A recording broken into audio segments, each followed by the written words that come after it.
Hello everybody and welcome. I'm your host Captain Awesomeness and I am back here at G&J Kartway to attend the Champs Race that a lot of us are looking forward to. What is Champs Race? Well, basically it is, I don't know, like a special race that we all do and it involves, of course, racing, but then also involves a lot of festivities that happen after the fact. It is a two-day event, but on the first day, let me just put it out there, it is a practice and then a qualifier, and that's it. The rest of the day, there's a lot of barbecuing that happens, some fireworks and all that. Unfortunately, I'm not going to be here for that, but I will be here for the entirety of the race participation stuff. Anyway, I don't have much time, so I'm just going to put it out real quick. Here's my cart. You guys already know what the situation is with it. I am actually about to change tires, gonna change the gear on it so that I can basically get a lot of pickup on the speed aspect whenever I leave the tighter turns that we're about to do. And the configuration on this track for today is going to be the same one as you saw in the last video, only there's going to be a heck of a lot more people on it. So anyway, the other part that I also want to mention to you guys is that I am wearing a Stetson, as you can see, but a special one. It is, I don't know if the camera will focus, but there you go. Yep, a good old U.S. Army emblem on it. At this point, I just need to get all this figured out, like I said. So when time comes up for us to do all the safety stuff and all the briefings that we need and register for the race and all, then I'll get back to you guys, let you know how everything went. So I'll talk to you guys in just a moment. I want to show you the stuff that I won't be able to show you because I'll be on the cart. So anyway, all right, so here's our cart, as you can see. And what I've done to it today is I actually put these tires on this, that if you've seen my last video, all the marks on it are from me hitting the grass and stuff. Hands are pretty dirty, obviously, from working on it. And I did that on all four sides, obviously. One thing I wanted to show all of you, actually, is this. See this weight stuff? So that is pretty important, and placing it in the center of the cart is pretty important because that's how you kind of get in, center of gravity, focus on just one area. So that's the good part. Also just changed the gear. I had what's called a 63 gear on it, and now I have gone up to a 64. The thing it'll do is that it'll not slow me down, but it'll reduce the top speed, but it'll help me carry more speed into the turns because of the short configuration. The engine itself, let me mention this. This is an LO206, so it's a 206cc engine. And I gotta tell you that even though it doesn't make as much power as the Honda GX270 that you see on the RX-8, the good part about it is that it still gives you pretty good speed. The pickup is amazing on it, so pretty nice about that. Another part, of course, the brake.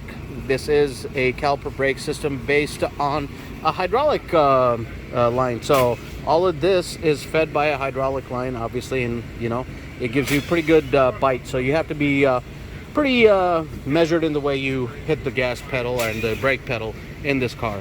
All right, fuel tank right here, obviously everybody knows. And then this little piece of machinery, the Micron 5. It's a pretty nice, what should I say, display system. Basically it tells you what your speed is, what your RPMs are, and also gives you lap time because it also has a GPS thing in it. So pretty nice setup all in all. Really light chassis. As you know, on the RX-8 there's like a full round bumper around the whole cart, and in this that's not the case. Instead what we have here is wannabe bumper. So this is just a side pod. It is hollow. There's no weight to it. Same thing with the back bumper, and of course the front bumper right here. So you have to be definitely a little bit more careful when you're racing in something like this, but I will also say that it's a lot of fun. So anyway, we just wanted to do a real quick video.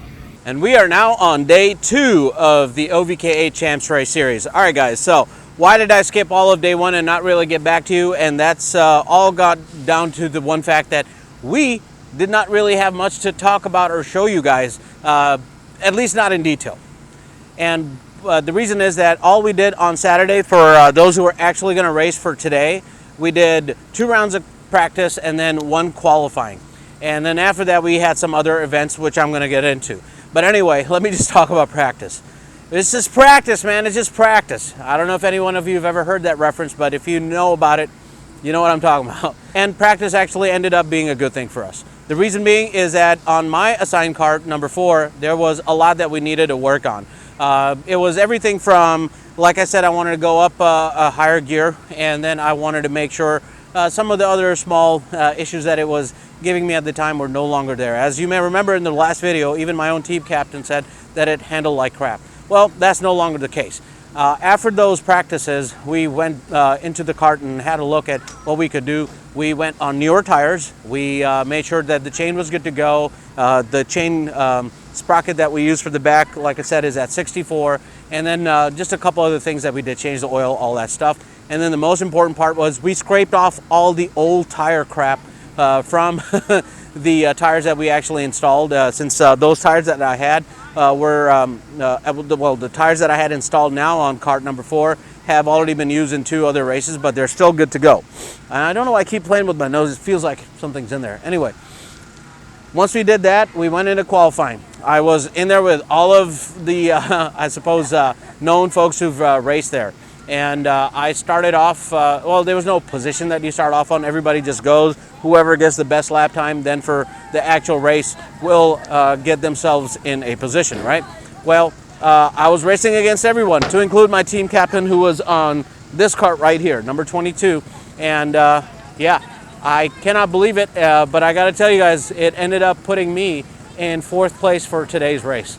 Completely shocking. And I'm in front of guys who are always either number 1 or 2 or in the top 3. So that includes my captain. And I don't know, maybe it's just that I needed to get the car just right. The gearing is perfect for how I drive, even though, yes, before turn 3, you know, after the second straightaway, you take that left. I'm hitting the rev limiter way early, but I feel like I am able to carry that speed, even if it's lower, a little bit deeper than if I had a 63 tooth, which would take me up to like 48 miles an hour. So I might be at like 46, 47. So not much of a difference in speed, but it can be significant. But in any case, I am a half a second quicker now going through the layout compared to the last time I was here with all of the other stuff that I was dealing with. So obviously there are huge, significant gains I've made as a result of just a little bit of tuning, nothing crazy. So anyway, in preparation for today, we're going to have some practice rounds just to make sure everything is still good to go. You always want to do that. There are latecomers who came in today who are going to do a qualifying round of their own, and they'll join us whenever the actual race starts later in the day. But that is all I have for you, and I will get to you once, I suppose, all of this stuff is over with, to include the race, because obviously after this, you're going to watch me get on a kart, you're going to watch the full length of that race, and then we'll talk afterwards. Before I really talk about the main event, as you can see, there's ladies in here, and the person I was focused on kart number 4 is my lovely wife. She's heading out into the track for the first time ever. There was a special event done for ladies. It was called the Powder Puff, and it's really for those ladies who have never done any kind of go-karting before, a way to maybe encourage them into participating in races maybe later on once they find that confidence. So my wife, with her legs trembling, as she said, and her heart beating like a hummingbird, she got out there and got a taste of what it was like. So let's just switch real quick to her kart's view, and you can kind of see how she did there. After the outlap, she gets back on the straightaway here and tries to take turn 1. I kind of feel like she's doing pretty good here, slow and steady, but a little bit of slip and slide, but that's all right. You know, that's how things go when you are on a kart for the first time. Speaking of which, maybe I should think about how I spin out, even though I've been on a kart. But anyway, she then gets back on it, shrugs it off, and heads out for the turn 3 here. She does a little slow, but that's not so bad. I mean, she's enjoying it, right? This is not her really competing anything. She comes up on a kart that's spun out already, so goes around it pretty carefully. Pretty good situational awareness on her part, so real proud of that.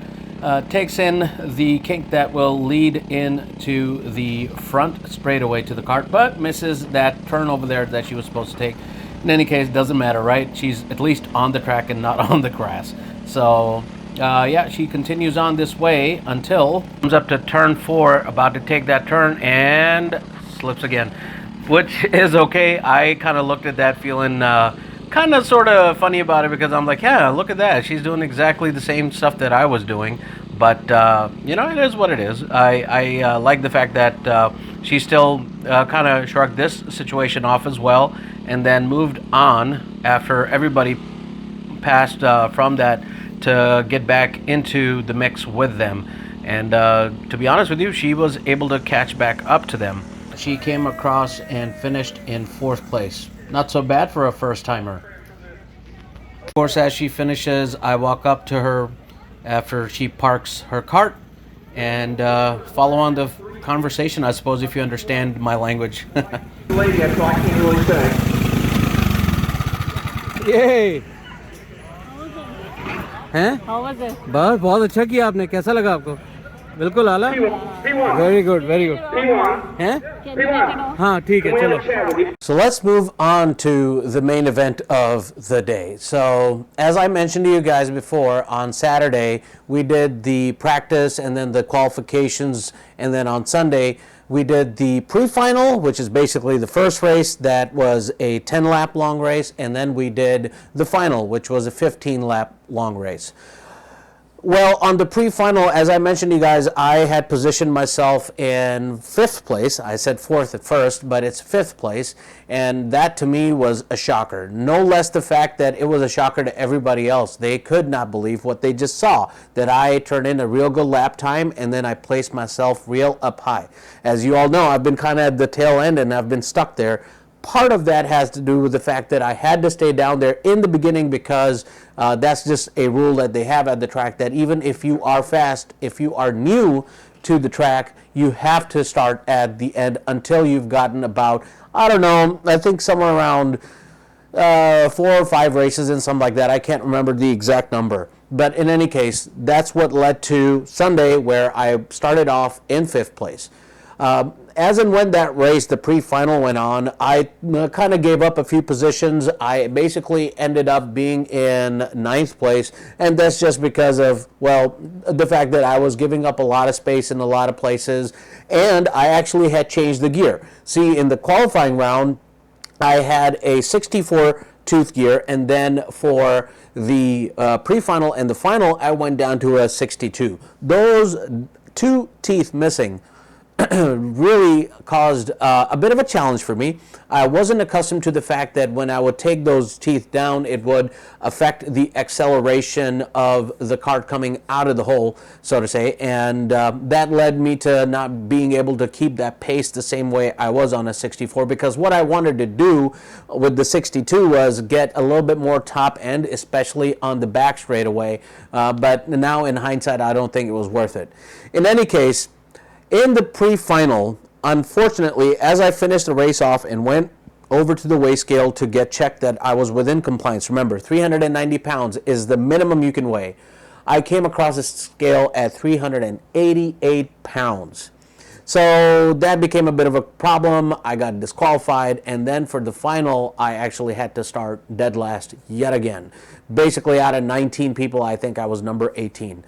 Yeah, it was a big gut punch, but you know what? You got to take it in stride and move on. So that's what I did, and I basically started off the final trying to fight my way up. And now let's just get over to the part where I do the race, and I'll give you the commentary. I know you guys have seen the race before, but in this one, I'll just kind of show you the short end version of, you know, some of the stuff that was, let's just put it, the highlights of the moment, and then we'll come back and talk about everything else. Okay, we start off coming out of the pits, getting ready to make our initial outlap that will get us ready to rumble, hopefully. And here I'm just basically warming up my tires like everybody else, trying to get any excess grass off, because of course things do collect up on the tires when the tires are real hot, especially when you come off the track. So anyway, I'm right behind this guy on number 86. He seems to mind me kissing him right up on his bumper, but that's what you do. You just stay right behind him. So we're getting prepped here to get the green light to go, but for some reason something didn't look right, so we were asked to go one more time. So that's what the number 1 is up. That is not a middle finger, that was an index finger. So it gives us another opportunity to warm up our tires a little bit extra. Now you'll see this one guy who was just to the left of me in the black and white. I forget what number he was on. I think it was number 6. Yeah, number 6. That, my friends, is Tyler Abel, who is a cousin of Matt Abel, one of the fastest drivers out there on the LO206 series. So, real nice guy, and I hope to continue to have a positive friendship with him and his cousin. Anyway, this time everything does seem to be good to go. I'm just trying to make sure I have my foot on the gas pedal and we are off. A little bit of a slow acceleration, but as I told you, the 62 gear took a little bit of getting used to. Here I slipped off to the side because number 444 almost hit me. So I wanted to get out of their way and I had no choice. Slows me down and puts me right at dead last, but I do catch up with the group, and at this point all I'm trying to do is make sure that I don't hit the grass again and just try to keep my pace up as best as I can. We come through turn 4 into 5, 6, and 7, reach the kink that brings us to the front straightaway. Everything seems copacetic, so to say. I'm not running into any problems, but at least my pace is looking good. So now we come back up on turn 1 where 444 slows down because it's 741 here slipping around. 741 does something real dumb. He decides to cut into turn 2 when he should have waited for everybody to pass through. Because of him, I had to slow down yet again. So not very happy about it, but I just got to say it like it is. That dude is wild, to say the least. Anyway, so I just kind of shrug it off and just focus on trying to stay with the pack as best as I can. Coming into the kink, I find a real good pace here and stay in front. But look at number 20 right here. Number 20 hits Tyler Abel, and I don't know what to say beyond the fact that 20 decided that as he was on the inside on the front straightaway, he decided to go to the outside without looking and then crashed into him. So I was pretty shocked by that. I had to actually slow down because it looked like he was going to come right back up on me. So his inability to see where he's going put a little bit of a fear factor in me, but I still figured, okay, you know what? I'll try to find a way around him. And when I can, at least I know I don't have to worry about this dude's driving. Just try to tough it out and do whatever I can. I stay behind him, try to use a little bit of the draft I'd get from behind him to get ahead of him. But yeah, he's just kind of all over the place. But the cart in front of him all of a sudden has to slow down because the chain came off. So this is my opportunity to go in front. And as I am up here, he decides to almost run me off, and I had to slow down because he was not looking. So this set the pace for me to basically try to stay up with him if I can. But, you know, this is also the position or the situation, I'm sorry to say, that convinced me that, you know what, I think I need to stay behind him because I have no idea what he's going to do. He is driving pretty aggressively and not really watching around where he is. And that situational awareness, or lack thereof, rather, really scared me. So yet I still tried my best to at least try to stay as close to him as possible. But I was just realizing that, you know what, at this point, even though it's pretty early, I'm already on the 7th lap and I'm halfway through the race. Is it really worth it for me to try to find a way around him, especially when I do not know predictably where he's going to be at any point? I just didn't bother. So I just kind of started to slow down on purpose, especially when I noticed that right behind me there wasn't really anybody at all. So I was happy with whatever position I would take at this point, and that's exactly what I did do. In all honesty, if I had a better pace, maybe I would have been able to go around him, but with that 62 gear and not knowing how he was, that mix just didn't feel right. So this is kind of sort of the distance that I kept myself from him at this point. This is lap 13 now, and I do look around to see nobody's really behind me except for that one guy you see passing from my left. He's just way behind, so already know that that's a good sign. I don't really have to take any risks.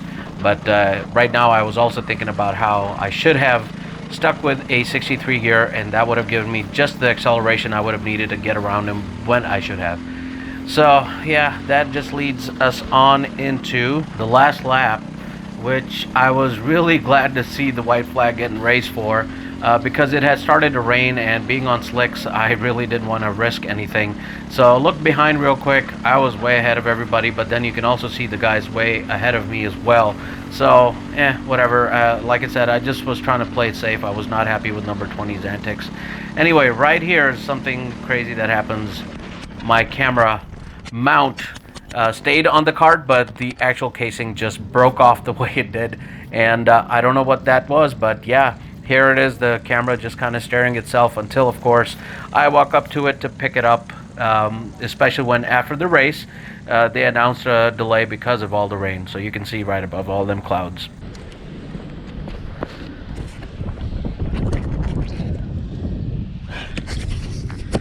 This is why, ladies and gentlemen, you get a good, nice case for your camera, so that when what just happened happens, at least you can get your camera back in one piece, hopefully. So I don't know how I finished. I just came back to look for the camera right in the middle of our race, or rather towards the end.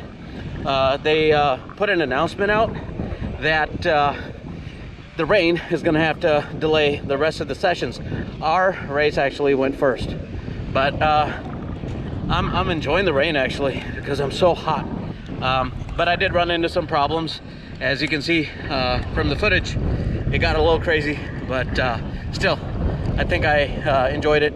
Unfortunately, I saw the camera fly off right when I saw the flag for the last lap, so you guys didn't see the last lap, but there was nothing to see really.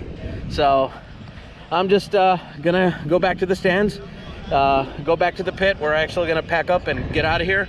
So you will see me most likely when I am back home.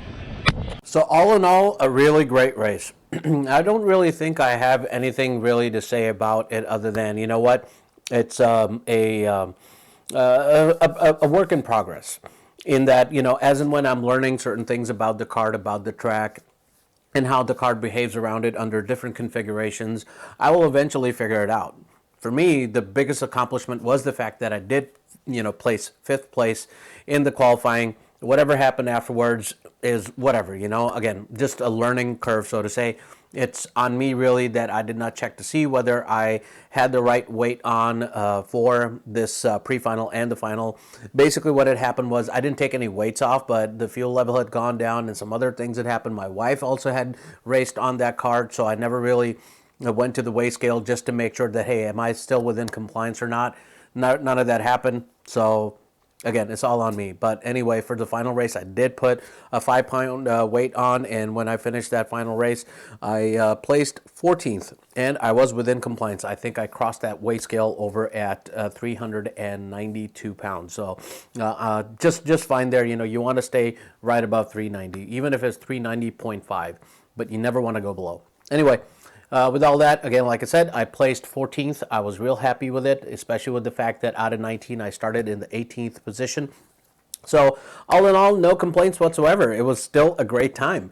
However, I do want to talk about something that was concerning, which is that no matter what happens, everybody, you know, no matter if you're in a rental kart, electric, gas, real go-kart, safety should be number one. You got to make sure that when you're about to make a move, it does not put not only yourself at a risk, but also the other person as well. You have to, I mean, you always take risks in life, but you also have to measure them. So kart number 20, whatever their situation was, I don't know, but that is one of those things you don't want to do. You just don't change your line all of a sudden without looking whether there is somebody there or not. So whatever the OVKA guys decide to do after the fact, you know, in terms of decisions for what, you know, the repercussions of this will be, that's all on them. But for me, it's real important to put it out to you all that don't take unnecessary risks. Look around you, know where you are at all times, and then make whatever move you want to make. So that is really what I wanted to focus on this particular video on. Of course, my wife loved the heck out of it. I don't know how to express it in words, but just seeing that face of hers just light up in excitement, it was worth it. It all was worth it for me, for her to, you know, be out there on the track and get to enjoy it. A little small incident, which is that she did burn the clutch up, which is, again, whatever. I didn't care. However, I gotta also say at the same time, I really saw that there was a closer sense of community as well. Not only was I there to cheer up my team captain Reiner, he did a great job in getting her excited as well, and then everybody else who is at the track, especially Karen Banfield. She is one of the safety folks there. At least she plays that role there. She was encouraging my wife as well. So Karen, thank you so much. And really, Racing for Vets as a group, I want to thank everybody for continuing to give me a reason to come down there, make that drive, and race down there, and keep myself motivated, focused with the end goal being, hey, let's get this done. Let's finish the race. Forget about placing first, second, third right now. Just have a good time. And that's exactly what I come back with every single time. And guys, one more thing. The next race is going to be on Saturday, July 16. It is an evening race, so it'll be a little bit different since we will be kind of driving from dusk into dark. So definitely a whole different experience for me, especially at this track since I'm still new to it. The configuration is going to be different. It is going to be almost like the one that I just raced on, with the only change being that, how before the front straightaway, instead of taking that sharp right goes away. It's more of a much longer narrow path into the front straightaway. So we'll see how we do in that. I'm going to have to definitely talk to my team captain about what we're going to do regarding, what kind of gear we want to do, if we want to change the alignment a little bit, all that jazz. Thank you so much for watching, guys. That is all I have, and I will see you at the next day pack. Bye-bye.